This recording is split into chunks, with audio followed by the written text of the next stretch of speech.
Shalom adik-adik, kembali lagi kita di ibadah IHMPT pada tanggal 7 Februari 2021. Sebelum kita memulai ibadah, mari kita bersaat teduh terlebih dahulu.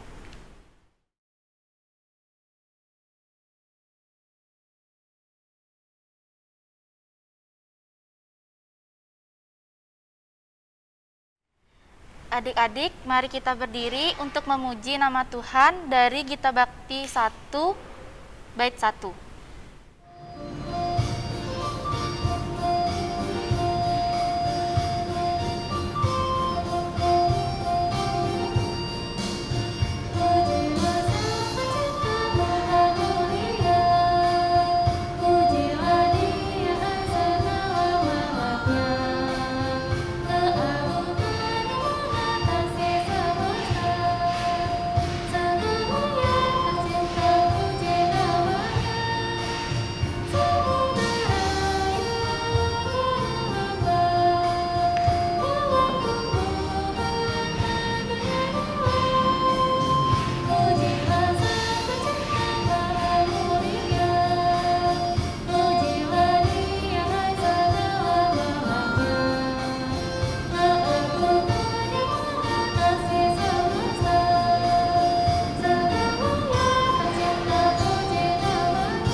Adik-adik, mari kita berdoa.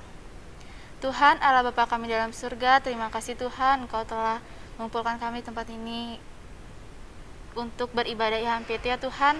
Sebentar lagi kami akan mendengar sedikit dari firman-Mu Tuhan. Berkatilah kami, persiapkanlah hati dan pikiran kami agar bisa menerima firman-Mu. Dalam nama Tuhan Yesus kami telah berdoa. Amin. Adik-adik dipersilakan duduk. Mari kita membaca Mazmur Bebalasan dari Mazmur 118 bait ayat 1 sampai 4. Kakak akan membacakannya. Mazmur 118 ayat 1 sampai 4 yang menyatakan, "Bersyukurlah kepada Tuhan sebab Ia baik, bahwasannya untuk selama-lamanya kasih setianya. Biarlah Israel berkata, bahwasannya untuk selama-lamanya kasih setianya. Biarlah kaum Harun berkata, bahwasannya untuk selama-lamanya kasih setianya. Biarlah orang yang takut akan Tuhan berkata, bahwasannya untuk selama-lamanya kasih setianya." Mari kita bernyanyi dari Kidung Jemaat 51 bait 1 sampai 2.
Baik adik-adik, pemberitaan firman Tuhan pada pagi hari ini terambil dari Lukas pasal 9 ayat 28 sampai 36 yang menyatakan, "Kira-kira 8 hari sesudah segala pengajaran itu, Yesus membawa Petrus, Yohanes dan Yakobus lalu naik ke atas gunung untuk berdoa.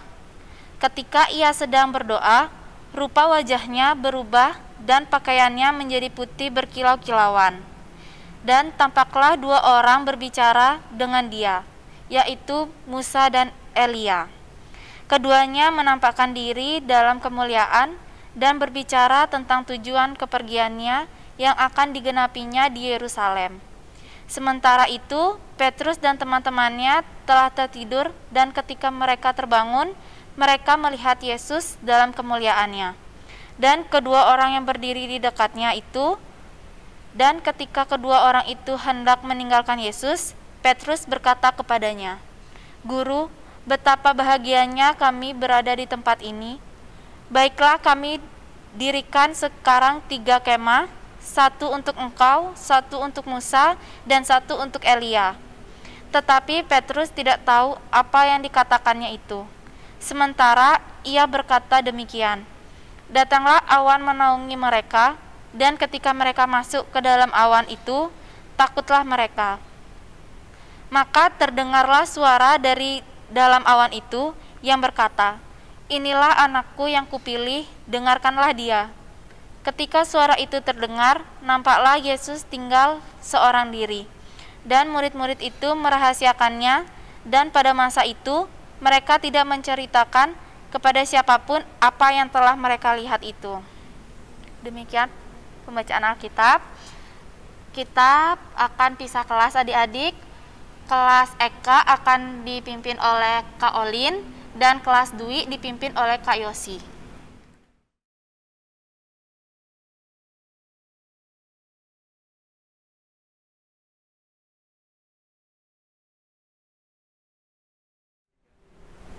Halo adik-adik, shalom, selamat hari Minggu. Adik-adik yang kelas Eka khususnya kembali pada Minggu pagi hari ini adik-adik bersama dengan Kak Olin. Kita akan belajar kebenaran firman Tuhan yang terambil dari Injil Lukas yang tadi sudah dibacakan oleh Kak Intan. Lukas 9 ayat yang ke-28 hingga ayat yang ke-36. Jadi adik-adik yang sudah buka Alkitabnya, judul perikop bacaan kita itu adalah Yesus dimuliakan di atas gunung.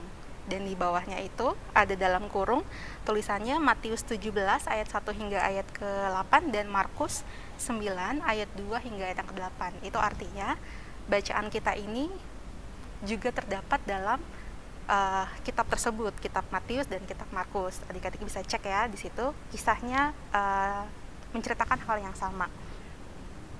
Jadi kisah ini menceritakan tentang Yesus Kristus Sang Mesias yang dimuliakan di atas gunung. Dalam Injil Lukas tertulis bahwa Yesus Kristus itu melakukan banyak sekali mujizat atau pekerjaan iman.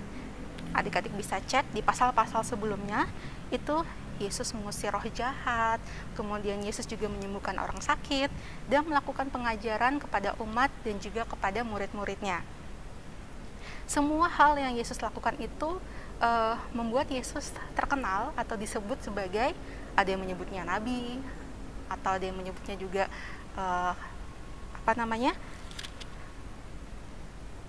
mengatakan nabi-nabi dari dahulu yang sudah di perjanjian lama itu hadir kembali nih di perjanjian baru, yaitu Yesus gitu.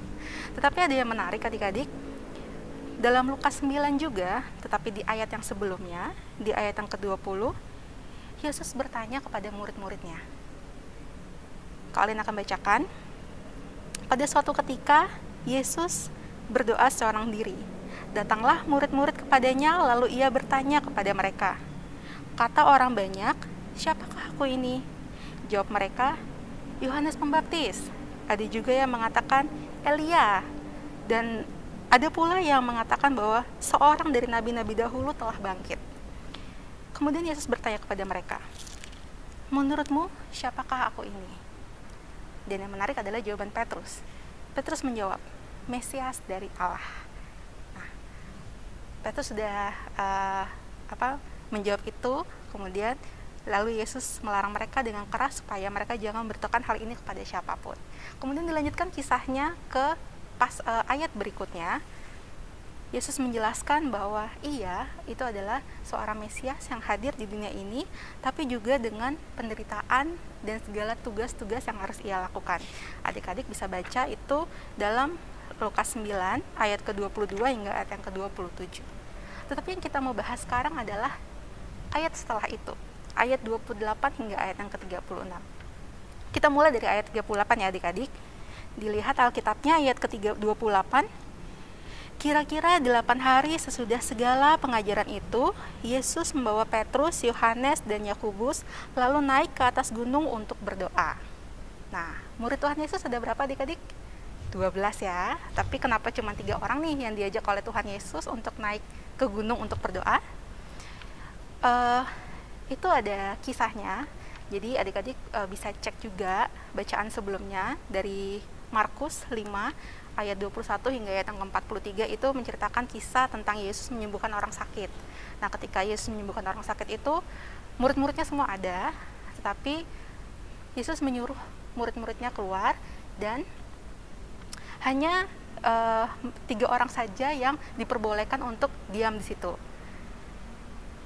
Yesus tidak memperbolehkan seorang pun ikut serta kecuali Petrus, Yakobus, dan Yohanes.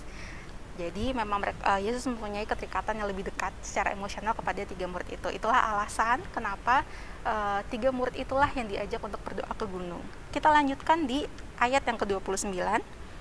Ketika ia sedang berdoa, rupa wajahnya berubah dan pakaiannya menjadi putih berkilau-kilauan. Nah, seperti yang Kak Olin tadi bilang, bacaan kita itu di bawah judulnya itu adalah dalam kurung dari Matius 17 ayat 1 sampai 8 dan juga Markus 9 ayat 2 sampai 8. Nah, mari kita lihat di Matius 17 ayat 29 itu yang di Lukas itu apa sih yang tertulis di Matius 17? Kita lihat di Matius 17 ayat yang kedua. Lalu Yesus berubah rupa di depan mata mereka, wajahnya bercahaya seperti matahari dan pakaiannya menjadi putih bersinar seperti terang. Jadi di Matius ini lebih spesifik ya adik-adik yang menjelaskan transfigurasi atau perubahan yang Yesus alami ketika ia berdoa di atas gunung. Wajah Yesus bersinar seperti matahari. Adik-adik pernah lihat matahari dengan telanjang mata? Gak ada yang bisa ya melihat matahari dengan telanjang mata ya. Bukan matahari department store ya adik-adik ya. Matahari yang menyinari kita gitu. Belakangan ini kan mungkin beberapa hari terakhir ini Bali sedang hujan-hujannya. Cuman beberapa minggu yang lalu pun juga Bali panas banget ya adik-adik ya. Jadi kalau adik-adik ingat-ingat lagi beberapa minggu yang lalu adik-adik keluar jam 12 siang, lihat ke atas nyengat banget panasnya dan terangnya seperti itu. Itulah menggambarkan transfigurasi Yesus yang dituliskan oleh yang dituliskan di Lukas ini gitu. Jadi Yesus tuh bersinar terang sekali, bahkan bajunya pun menjadi putih berkilau-kilauan. Kita lanjutkan di ayat yang ke-30. Dan tampaklah 2 orang berbicara dengan dia, yaitu Musa dan Elia. Nambah nih lagi nih orangnya. Tadi kan kita cuman 3 murid Yesus, dan sekarang nambah 2 orang lagi, yaitu Musa dan Elia. Adik-adik masih ingat Musa dan Elia siapa? Nabi Musa itu yang membebaskan bangsa Israel dari tanah Mesir ya, yang membawa keluar bangsa Israel keluar dari tanah Mesir, dan ia adalah perantara Allah dengan bangsa Israel. Dan pada zamannya Musa juga, adik-adik ingat ya, itu 2 loh batu atau perintah Allah itu turun pada zamannya Musa. Kemudian Nabi Elia, adik-adik masih ingat Nabi besar Elia itu, Nabi besar yang mengarahkan bangsa Israel itu kembali kepada Allah, dan pada saat itu bangsa Israel itu sedang berpaling, sedang menyembah nabi-nabi Baal. Dan saat itu nabi-nabi besar, nabi-nabi pada zaman Nabi Elia itu sangat berperan penting untuk umat itu bisa mengenal Allah. Jadi kehadiran 2 sosok dalam perjanjian lama ini, 2 sosok nabi dalam perjanjian lama ini itu pun menjadi tanda bahwa Yesus itu adalah firman Allah yang berubah menjadi manusia. Kita lihat di ayat selanjutnya. Keduanya menampakkan diri dalam kemuliaannya dan berbicara tentang tujuan kepergiannya yang akan digenapinya di Yerusalem. Jadi kehadiran dari 2 nabi ini itu adalah sebagai tanda misi Yesus sebagai Mesia. Jadi titik mula bagaimana Yesus memulai tugas atau karya penyelamatannya di dunia ini. Kita lanjutkan di ayat yang ke-32. Sementara itu, Petrus dan teman-temannya, siapa dia teman-temannya? Iya, Yohanes dan Yakobus telah tertidur, dan ketika mereka terbangun, mereka melihat Yesus dalam kemuliaannya dan kedua orang yang berdiri di dekatnya itu. Jadi mereka tertidur nih. Ketika Yesus berdoa dan terjadi transfigurasi itu, mereka tertidur. Dan mereka kemudian terbangun tiba-tiba dan melihat sudah ada Yesus bersama dua nabi besar ini. Kenapa mereka bisa tertidur, adik-adik? Kayak cukup membingungkan kan ketika Yesus berdoa, kok bisa ada muridnya yang tertidur. Itu menjelaskan juga bahwa kondisi saat itu adalah kondisi saat mereka harus tertidur atau kondisinya adalah malam. Dilanjutkan di ayat yang ke-33. Dan ketika kedua orang itu hendak meninggalkan Yesus, Petrus berkata kepadanya, "Guru, betapa bahagianya kami berada di tempat ini. Baiklah kami dirikan sekarang 3 kemah, satu untuk engkau, satu untuk Musa, dan satu untuk Elia." Tetapi Petrus tidak tahu apa yang dikatakannya itu. Nah, 3 orang ini tidur nih, ketiduran. Terus tiba-tiba bangun. Habis bangun, mereka langsung melihat sinar yang sangat terang seperti matahari itu, dan ada Yesus dengan 2 orang nabi besar lainnya. Mereka sangat amazed gitu kan, shock, kaget, dan Petrus pun berkata-kata seperti itu. Dan yang menarik adalah di ayat 33b itu, tetapi Petrus tidak tahu apa yang dikatakannya itu. Jadi dia tidak tahu sebenarnya dia mengucapkan harus mendirikan kemah dan sebagainya itu. Dan dilanjutkan di ayat yang ke-34 hingga ayat yang ke-35. Sementara ia berkata dengan demikian, datanglah awan menaungi mereka. Dan ketika mereka masuk ke dalam awan itu, takutlah mereka. Maka terdengarlah suara dari awan itu yang berkata, "Inilah anakku yang kupilih, dengarkanlah dia." Jadi ceritanya adalah ketika Musa dan Elia berkata-kata dengan Yesus, 3 murid ini sedang tertidur. Dan ketika mereka terbangun, mereka udah bingung gitu, ini ada momen apa, ini ada kejadian apa, sehingga Allah berinisiatif untuk menegaskan bahwa Yesus itu adalah Mesias yang telah dinubuatkan oleh nabi-nabi sebelumnya. Jadi Allah ingin membuat 3 orang murid Allah ini untuk paham kondisi yang terjadi, sehingga Allah menegaskan dengan suaranya di ayat yang ke-35b itu, "Inilah anakku yang kupilih, dengarkanlah dia." Kemudian di ayat yang terakhir, ketika suara itu terdengar, nampaklah Yesus tinggal seorang diri dan murid-murid itu merahasiakannya, dan pada masa itu mereka tidak menceritakan kepada siapapun apa yang telah mereka lihat itu.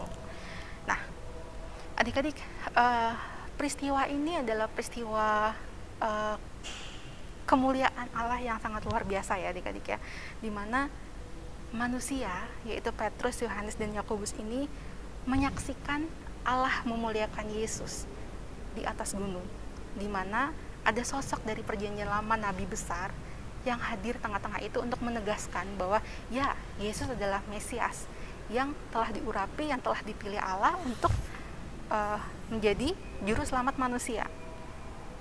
Dan yang menarik lagi, peristiwa ini pun juga ditegaskan sekali lagi oleh Petrus. Petrus menulis dalam 2 Petrus 1 ayat 16 hingga ayat ke-21, nubuat tentang kemuliaan Yesus itu telah digenapi, judulnya. Jadi Petrus menegaskan di ayat 16, kalau kalian akan bacakan, "Sebab kami tidak mengikuti dongeng-dongeng isapan jempol manusia ketika kami memberitahukan kepadamu kuasa dan kedatangan Tuhan kita Yesus Kristus sebagai Raja. Tetapi kami adalah saksi mata dari kebesarannya itu." Ya, Petrus, Yohanes, dan Yakobus adalah saksi mata dari Yesus dipermuliakan di atas gunung. "Kami menyaksikan bagaimana ia menerima kehormatan dan kemuliaan dari Allah Bapa ketika datang kepadanya suara dari Yang Maha Mulia yang mengatakan, 'Inilah anakku yang kukasihi, kepadanya aku berkenan.' Suara itu kami dengar dari sorga ketika kami bersama-sama dengan dia di atas gunung yang kudus." Peristiwa ini bukan cuman peristiwa dongeng adik-adik, bukan cuman cerita turun-temurun yang tidak tahu kebenarannya. Petrus sudah menegaskan bahwa ini bukanlah dongeng, ini bukanlah isapan jempol manusia. Kisah ini adalah kisah kemuliaan Allah. Nah, kenapa kita harus tahu tentang kisah ini? Kenapa kita harus merenungkan kisah ini pada pagi hari ini? Kita perlu adik-adik, kita perlu untuk mengenal kemuliaan Allah. Karena kalau kita tidak mengenal kemuliaan Allah, kita nggak akan bisa mengenal Allah. Dan kalau kita tidak mengenal Allah, kita tidak tahu Allah itu seperti apa, sebegitu mulianya dan maha mulianya, dan entahlah kata-kata yang lebih tepat apa lagi yang bisa menggambarkan itu. Kalau kita tidak tahu akan hal itu, kita tidak akan bisa percaya, kita tidak akan punya iman. Kalau kita nggak punya iman, ya kita tidak akan bisa melakukan apa yang Tuhan ingin lakukan dalam hidup kita. Kita nggak akan bisa taat melakukan apa yang Tuhan inginkan. Adik-adik yang di kelas EK, kelas 7, kelas 8, kelas 9, adik-adik sudah sangat tahu, sudah sangat sering sekali mendengar sejari sekolah minggu ya adik-adik ya, kisah-kisah tentang Yesus hadir di dunia, apa saja mujizat-mujizat yang sudah Tuhan Yesus lakukan, pengajaran-pengajaran yang sudah Tuhan Yesus lakukan, kisah kematiannya, kebangkitannya, karya keselamatannya. Adik-adik sudah sangat tahu, sudah sangat sering mendengar dari PA, dari adik-adik sekolah minggu. Nah, sekarang yang harus kita renungkan, apakah kita hanya tahu? Apakah kita hanya sampai sejauh tahu dan selesai? Atau apakah kita sudah benar-benar taat, mau melakukan apa yang sebenarnya Tuhan itu inginkan dalam hidup kita? Apakah kita sudah taat melakukan apa yang Tuhan mau dalam hidup kita? Atau kita masih hanya mau melakukan apa yang kita mau, bukan apa yang Tuhan mau? Kemudian pertanyaan selanjutnya, Kak, bagaimana caranya supaya aku tahu nih apa yang Tuhan mau dalam hidup aku? Bagaimana, Kak? Jawabannya hanya dua adik-adik. Dan itu jawaban yang sudah adik-adik tahu. Dan mungkin adik-adik anggap remeh selama ini. Jawabannya hanya dua. Yang pertama, tanya sama Tuhan. Bagaimana cara bertanya dengan Tuhan? Dengan berdoa adik-adik. Tanya, Tuhan mau apa dalam hidup aku? Tanya kepada Tuhan, berdoa kepada Tuhan. Tapi tidak berhenti sampai hanya berdoa adik-adik. Setelah berdoa, adik-adik harus mendengarlah apa yang Tuhan inginkan. Bagaimana cara tahu mendengar apa yang Tuhan inginkan? Nih, yang adik-adik sekarang sedang buka,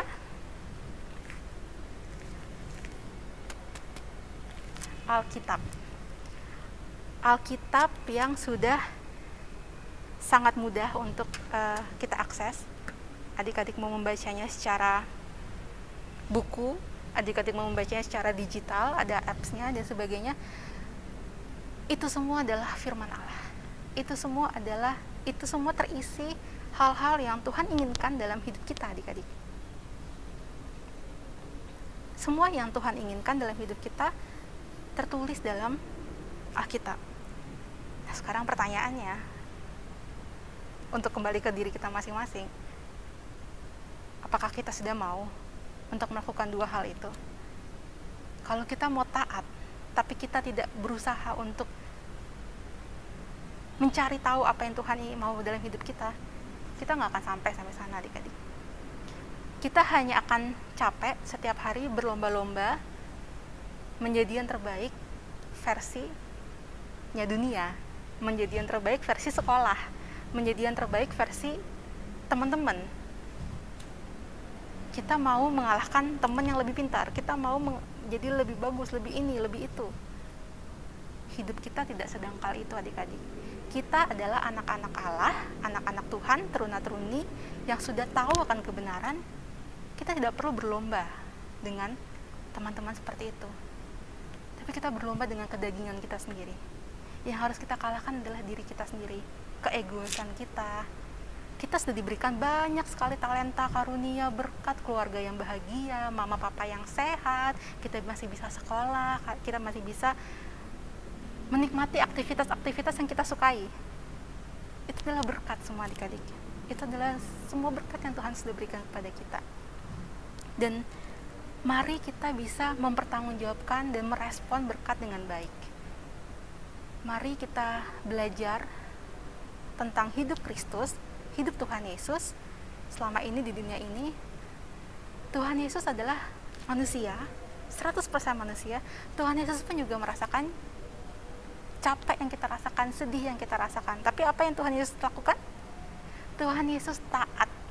Tuhan Yesus taat sama apa yang Allah inginkan. Apa yang Allah ingin Yesus lakukan di dunia ini. Tuhan Yesus taat. Taatnya bukan sampai umur 13 tahun. Taatnya bukan sampai umur 21 tahun. Yesus taat sampai mati. Dan itu membawa kemuliaan yang lebih besar lagi. Jadi adik-adik, sebagai anak Tuhan Yesus, mari kita hidup meneladani Bapa kita, hidup meneladani Tuhan kita, sehingga kita berbeda dengan dunia yang belum mengenal Tuhan, dan kita bisa menggunakan hidup kita, masa muda kita dengan jauh lebih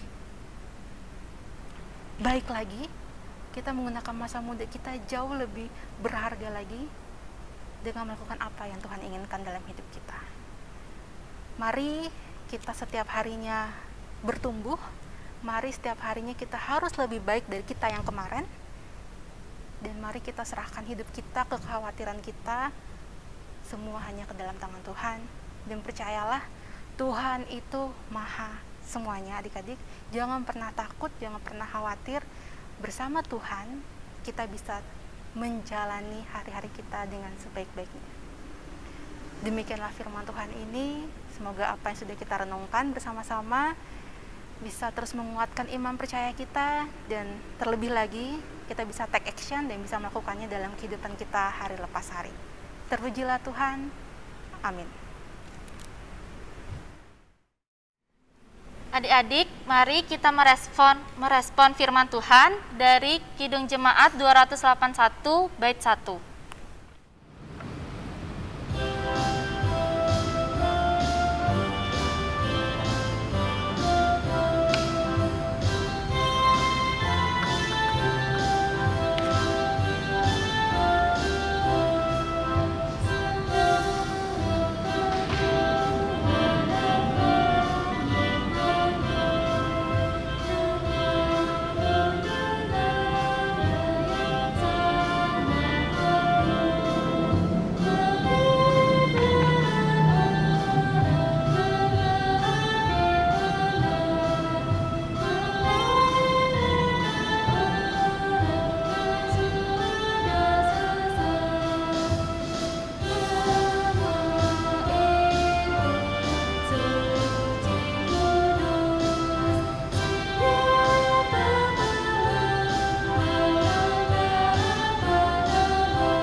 Baik, kita akan masuk dalam doa syafaat yang akan dipimpin oleh Kak Olin. Oke, baik adik-adik, mari kita satukan hati kita, mari kita berdoa. Bapa yang di surga, terima kasih Tuhan Yesus. Pagi hari ini Bapa, kami anak-anak-Mu boleh beribadah bersama-sama Tuhan, walaupun kami tidak bertemu secara langsung, tapi biarlah segala firman, segala puji-pujian sudah kami naikkan Tuhan, itu semua berkenan padamu Tuhan. Bapa, dalam doa syafaat ini Bapa, kami mau berdoa untuk kami anak-anak-Mu Tuhan yang masih duduk di bangku sekolah, baik kami yang masih SMP maupun kami SMA. Bapa, kiranya Kau menolong kami, memberkati kami dalam setiap tugas kami sebagai seorang siswa di sekolah, dalam segala hal yang harus kami lalui, baik ujian dan sebagainya Tuhan. Bapa, kiranya Kau mampukan kami, berikanlah kami kekuatan, biarlah kami bisa menjalani setiap hari-hari sekolah kami dengan baik Tuhan. Walaupun kondisi masih pandemi Tuhan, tapi kiranya itu tidak membuat kami menjadi malas Tuhan, itu tidak membuat kami menjadi tidak berprestasi Tuhan, tapi kiranya Engkau mampukan kami supaya dalam segala kondisi apapun Bapa, kami boleh tetap memberikan terbaik. Kami juga ingin berdoa Tuhan untuk keluarga kami, mama papa kami. Engkau yang sangat tahu Tuhan segala kondisi di keluarga kami masing-masing. Bapa, kiranya Engkau mau terus menolong Tuhan, memberkati keluarga kami, memberkati kesehatan orang tua kami, keluarga kami, dan juga kiranya Engkau mau memberkati segala usaha, pekerjaan keluarga kami, orang tua kami Tuhan. Biarlah apa yang mereka kerjakan, apa yang mereka usahakan Tuhan, itu boleh berhasil Tuhan, dan terlebih mereka tetap mengandalkan Engkau dalam segala keputusan mereka Tuhan. Kami juga tak lupa ingin berdoa untuk Pelkat Persekutuan Teruna Tuhan yang minggu lalu sudah berulang tahun di usia yang ke-38 Tuhan. Kami bersyukur kami boleh menjadi bagian dari Teruna-Teruni GPIB. Kiranya kami bisa terus berdampak Tuhan, kami anak-anak-Mu ini bisa terus Engkau pakai sehingga kami bisa terus menjadi berkat, kami bisa terus menjadi terang dan garam bagi sekitar kami Tuhan. Biarlah masa muda kami ini bisa terus Engkau pakai, dan setiap yang kami lakukan itu semua menyenangkan hati-Mu. Terima kasih Tuhan Yesus, inilah segala doa dan ucapan syukur kami Tuhan yang kami alaskan hanya dalam nama Tuhan Yesus Kristus, Tuhan dan Juru Selamat kami yang hidup, yang telah mengajarkan kami berdoa. Bapa kami di surga, dikuduskanlah nama-Mu, datanglah kerajaan-Mu, jadilah kehendak-Mu di bumi seperti di surga. Berikan pada hari ini makanan kami yang secukupnya, dan ampunilah kami akan kesalahan kami, seperti kami juga mengampuni orang yang bersalah kepada kami. Dan janganlah membawa kami ke dalam pencobaan, tetapi lepaskanlah kami daripada yang jahat.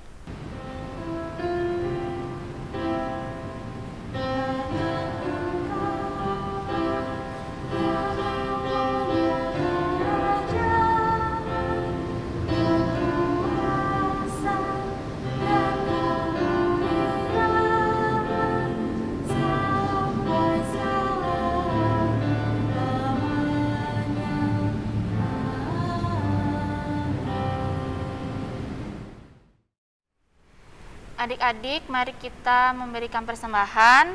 Untuk adik-adik, persembahan bisa dimasukkan ke dalam amplop dan diberikan kepada orang tua agar orang tua bisa membawakannya ke gereja. Mari kita memberikan persembahan. Kita bernyanyi dari Kidung Jemaat 287 bait 1.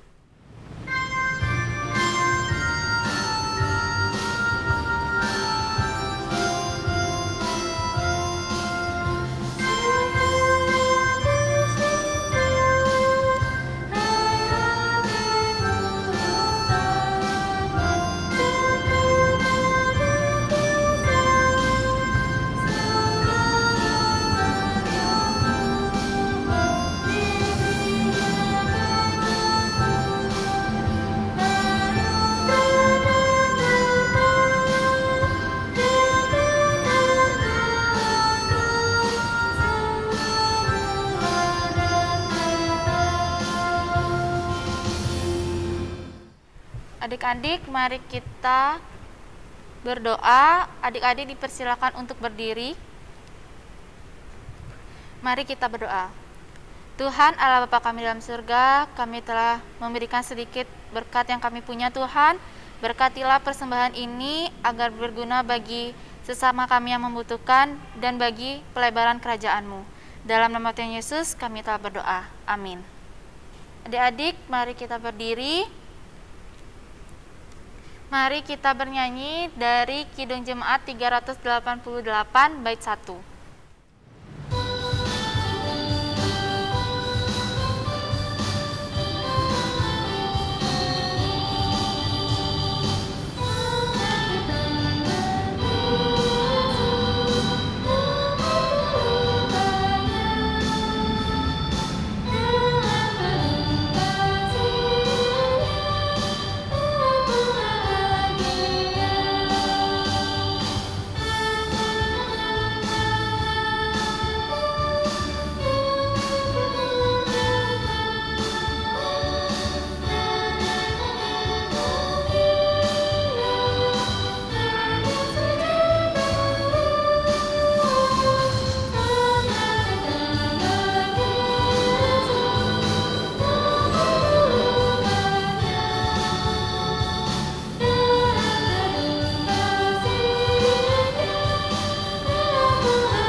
Adik-adik, arahkanlah hati dan pikiranmu kepada Tuhan dan serta terimalah berkat-Nya.